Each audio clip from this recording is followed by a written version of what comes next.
Kita akan belajar tentang nafsu. Nafsu. Sering dengar ya?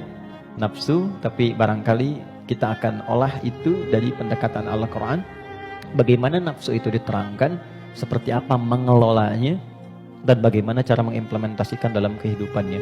Kita bagi dalam 2 sesi, barangkali nanti kita akan ada pemaparan dan kita diskusi untuk mendalami apa yang mungkin kita bisa diskusikan. Bismillahirrahmanirrahim. Kita mulai teman-teman sekalian dari Quran surah ke-91. Nanti silahkan dicek ya. Quran surah 91 itu Asy-Syams. Asy-Syams.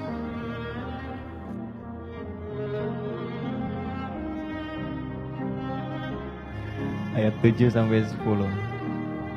Oke, pelan-pelan. Wa nafsin wa ma sawwaha fa'alhamaha fujuraha wa taqwaha. Ini butuh fokus agak dalam karena memang pembahasannya cukup detil, tapi saya berusaha menyederhanakan yang mampu bisa kita pahami. Wa nafsin wa ma sawwaha, dan demi nafas. Nafas diterjemahkan dengan jiwa. Wa ma sawwaha, yang telah dengan keagunganku aku sempurnakan penciptaan dan fungsinya. Fa'alhamaha fujuraha wa taqwaha, maka demi menyempurnakan fungsi nafas ini ditanamkanlah 2 potensi, dan ini yang akan mengendalikan semua perilaku kita dari ujung kepala sampai ujung kaki. Kuncinya ada di sini. Apakah pandangan ini akan baik atau mengarah kepada yang kurang elok? Perintahnya ada di sini. Baik, demikian seterusnya. Fa'alhamaha fujuraha, ini fujur, wa taqwaha, ini taqwa.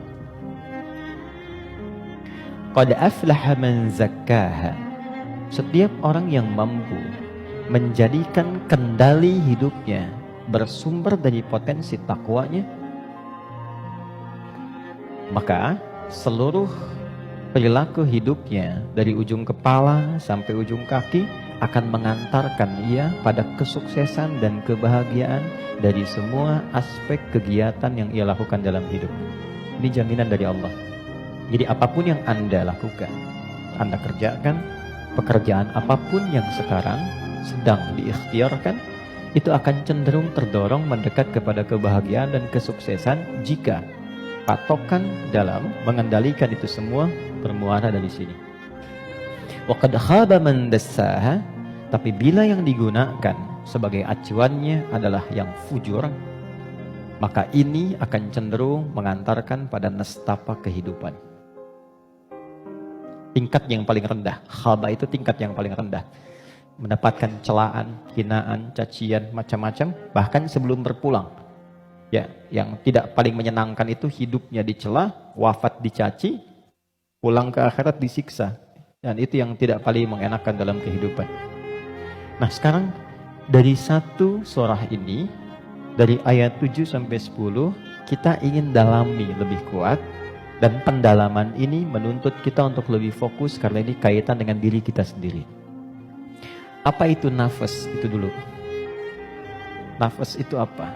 Jiwa itu apa? Tempatnya di mana?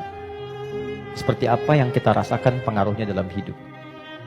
Kita pindah dulu ke Quran surah 15 Al-Hijr ayat 28 sampai dengan ayat 30. Quran surah 15 ayat 28 sampai 30. Pelan-pelan.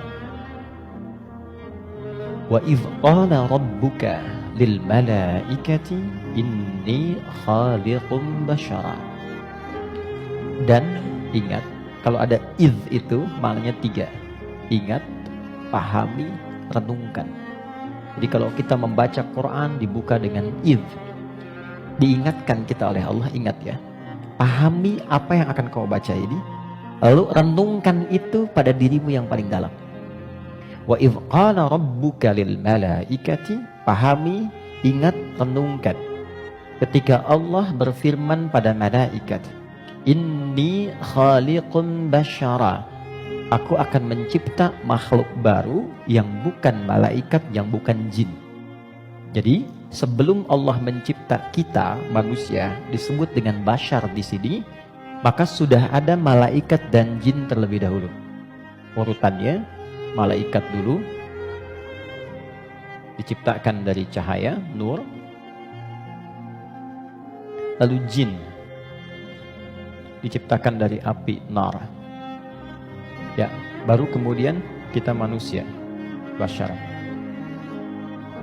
Karena itu ayat manusia 28, ayat tentang jinnya 27-nya.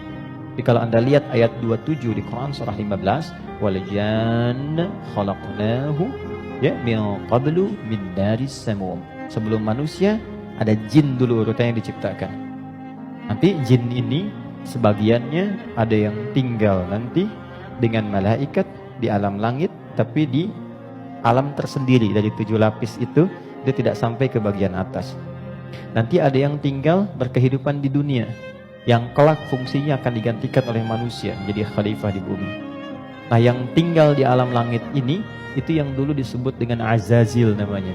Jin yang sangat taat, rajin ibadah, sampai diagungkan. Diagungkan itu Azza. Oleh malaikat disebut, nih hebat nih, ibadahnya banyak, maka disebut dengan Azazil. Cuma nanti kisahnya, ketika manusia diciptakan dan akan menempati posisi sebagai khalifah di bumi, jin yang terlihat taat ibadah ini ternyata memiliki kecemburuan yang tinggi sampai membangkang perintah Allah. Maka membangkang perintah disebut dengan fasik. Perbuatannya fasak. Maka berubahlah ia dari jin menjadi makhluk fasik. Ya, tertutup kebaikannya dengan keburukannya. Yang menutup keburukan dengan kebaikan, ada yang buruk yang tak ingin terlihat ditutup dengan yang baik, itu namanya libas, dari kata labasa. Tapi kalau yang baik sudah